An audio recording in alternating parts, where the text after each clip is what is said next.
자, 첫 번째 기사예요. 널뛰는 비트코인 금융시장 맥이 됐다.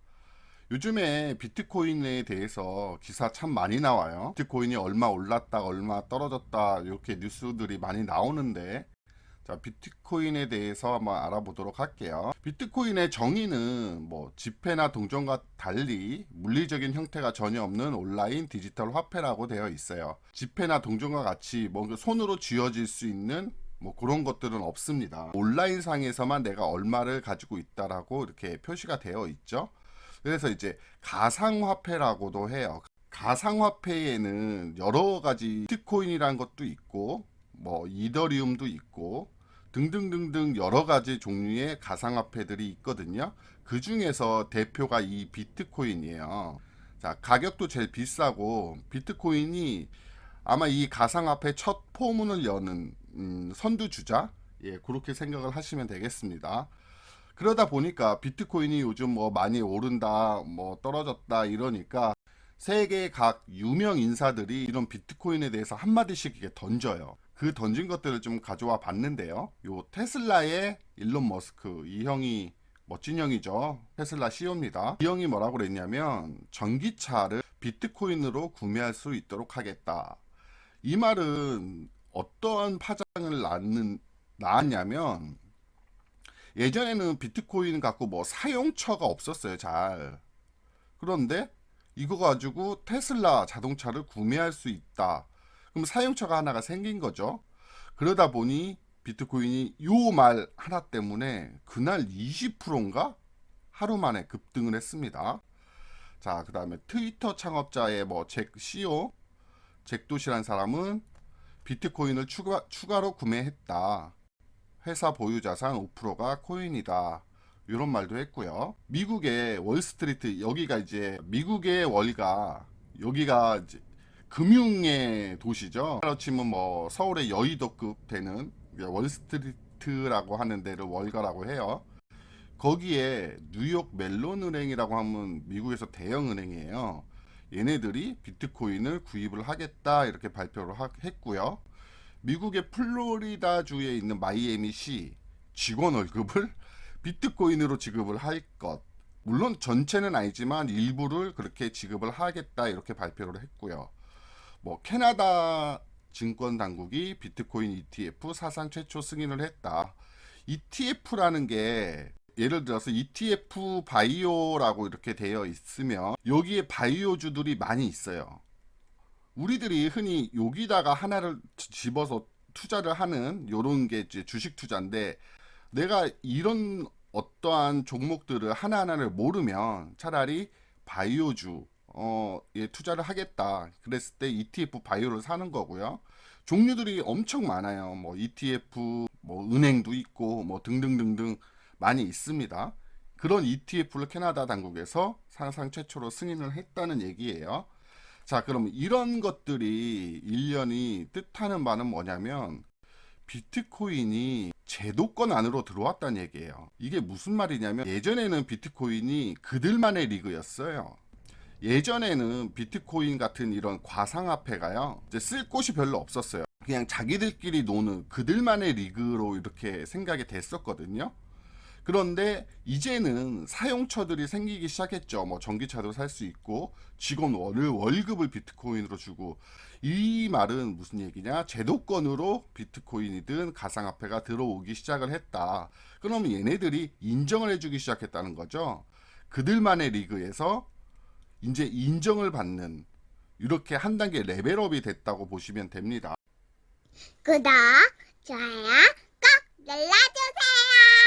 다음으로 한번 볼게요. 비트코인 상승세 개인 투자자가 시동 걸고 기관 투자자가 상승세 주도. 자, 좀 전에 말씀드렸듯이 예전에는 개인들끼리 자기들이 사고 팔고 했는 그들만의 리그에서 이제는 기관이라는 뭐 미국 월가의 은행이라든지 뭐 플로리다시의 마이애미시 요런 애들이 기관 투자라고 볼 수 있겠죠. 유명인 및 제도권에서 비트코인 투자에 동참을 하기 시작했다. 예, 제도권으로 들어오기 시작했다는 거죠. 작년 8월에서 12월 새로 채굴된 비트코인이 15만 개예요.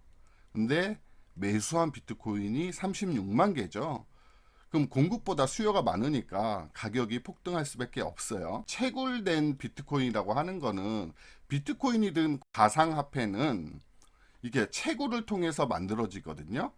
그러니까 비트코인이 무한정이 있는 건 아니에요. 유한합니다. 유한하는데 어떤 문제를 풀게 되면 비트코인을 얻을 수가 있는 거예요. 근데 그 문제를 풀기에는 사람이 푸는 게 아니고 뭐 컴퓨터가 이런 걸 풀더라고요. 그러다 보니 비트코인을 하나씩 하나씩 처음에는 문제 풀기가 쉬웠는데 하나씩 하나씩 비트코인을 풀면서 지금은 조금밖에 남지 않았죠. 그러다 보니까 이 문제를 푸는데 시간도 오래 걸리고 어렵다는 거죠. 그러니까 일반인들이 이거를 풀 수 있는 건 아니고 어떤 프로그램을 돌리나 봐요.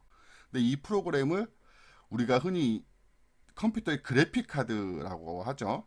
걔네들을 이용을 해서 채굴을 하는 것 같아요.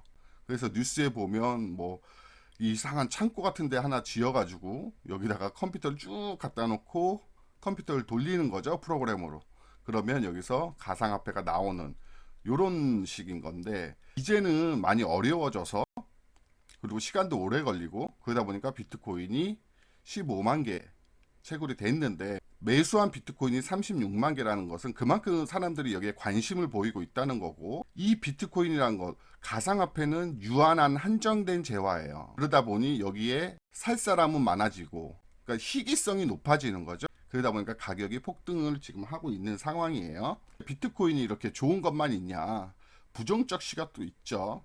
자, 미국 뉴욕대 교수 루비니, 이 사람은 거의 네거티브 쪽에서 황제예요. 그러니까 항상 안 좋다, 뭐 이런 비관론자라고 하죠. 비관론자 유명합니다. 많이 나올 거예요. 경제 뉴스를 많이 보시게 되면 이 사람이 많이 나올 거예요. 비트코인은 디지털 튤립과 같다. 예전에 그 네덜란드에서 뭐 17세기인가 이 튤립이 엄청나게 이제 가격이 폭등을 했다고 해요. 근데 뭐 사람들이 너도 나도 뭐 튤립을 사다 보니 가격이 폭등을 했겠지만 언젠가 그 꼭지를 잡은 사람은 있을 거 아니에요. 그죠? 디지털 튤립 가격이 이렇게 올라갔는데 여기서 매수했던 사람들은 이제 어느 순간에 또 가격이 폭락을 하게 되고 이렇게 또 그지가 되는 이런 상황이 한번 벌어졌었거든요. 저도 그렇게만 알고 있습니다. 그러다 보니 비트코인은 디지털 튤립과 같다. 이 말은 곧 비트코인도 지금 이렇게 상승세를 하고 있지만 언젠가는 떨어질 거다. 그 원인이 실질적으로 사용처가 거의 없고 안정적 소득을 제공 못해. 이 안정적 소득 제공을 못한다는 얘기가 무슨 얘기냐면 가치가 너무 변해요. 그러니까 예를 들어서 우리가 10,000원을 가지고 있다 치면 현금으로 10,000원으로 할 수 있는 일들이 있잖아요. 뭐 치킨은 안 되겠죠. 치킨은 지금 뭐 15,000원, 20,000원 뭐 이렇게 하니까. 근데 이 가격이 치킨이 오늘 저녁 되면 30,000원이 되고 내일 저녁 되면 50,000원이 되고 이런 식으로 가격 변동이 심한 거예요.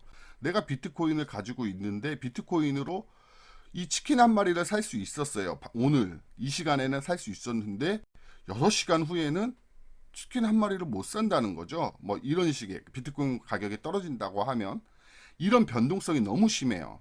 그러다 보니 안정적 소득을 제공하지 못하니 이거 화폐로서의 가치가 없다 이렇게 생각을 하는 거예요. 유럽은행 총재 얘네들은 비트코인은 실제 통화가 아니다. 그러니까 손에 이렇게 물질적으로 뭐가 이렇게 손에 잡히는 게 없다는 거죠. 그러니 22 유럽 중앙은행이에요. 그것을 매수하거나 보유하지 않을 것. 적어도 유럽 중앙은행에서는 이 비트코인을 제도권으로 용인하지 않겠다 이런 얘기고요. 제닛 옐런 미 재무장관, 이 사람은 아마 주식하시는 분들은 많이 들으셨을 거예요. 이 사람 말 한마디에 주가가 오르락내리락 합니다. 파워가 있는 사람이에요. 미국의 재무장관이니까. 이 사람이 뭐라고 했냐면 많은 암호화폐가 주로 불법 금융에 사용된다라고 그랬어요. 가상화폐가 얘가 좋은 점이 하나 뭐냐면 우리가 일반적으로 돈을 뭐 송금을 한다든지 외국으로 보낸다든지 하면 은행을 통해서 가잖아요. 그러면 여기에는 기록이 남아요. 그러다 보니 뭐 불법 자금 뭐 이런 것들이 어떤 은행을 통해서 이렇게 나온다는 거는 기록이 남기 때문에 안 되겠죠. 근데 얘는 암호화폐, 이 가상화폐는 그런 게 없어요. 그러니까 출처를 밝힐 수가 없다는 거죠. 그러다 보니 불법 금융 쪽에서 뭐 사용된다. 뭐 마약을 산다든지 이런 쪽에서 많이 쓰는 것 같아요. 비트코인의 높은 변동성으로 비트코인 투자가 위험 요인으로 작용. 이게 아까 미국 뉴욕대 루비니 교수가 얘기한 안정적 소득을 제공 못한다랑 같은 말입니다. 비트코인에 대해서 이해를 하셨죠? 그럼 변동성이 얼마나 큰지, 이게 지금 2월 28일 현재 녹화하고 있는 실시간으로 보여드리는 이제 비트코인 시세예요. 이 비트코인 시세를 지금 보시면 쭉 올랐다가 빠졌다가 쭉 올랐다가, 이게 가치가 원화예요. 하나당 지금 5,200만 원 정도 하는 거죠. 얘는 그래도 비트코인이 가장 커요. 그러니까 가상화폐 중에 가장 크다는 거죠. 그러니까 전일 대비 1.93, 그나마 조금 안정성이 있어요. 4%, 11%, 10%, 10%, 15%, 이게 지금 하루 만에 변동성이거든요.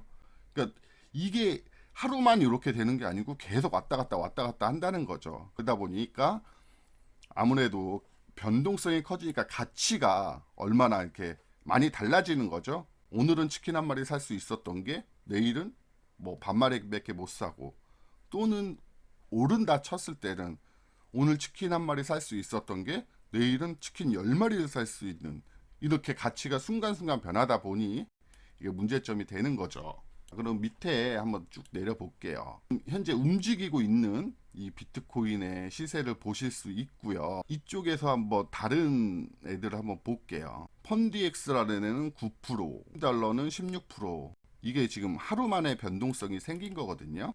오늘은 대체로 내리는 이런 쪽이 많은 것 같아요. 비트코인은 어쨌든 변동성이라는 게 엄청 큰 가상화폐다.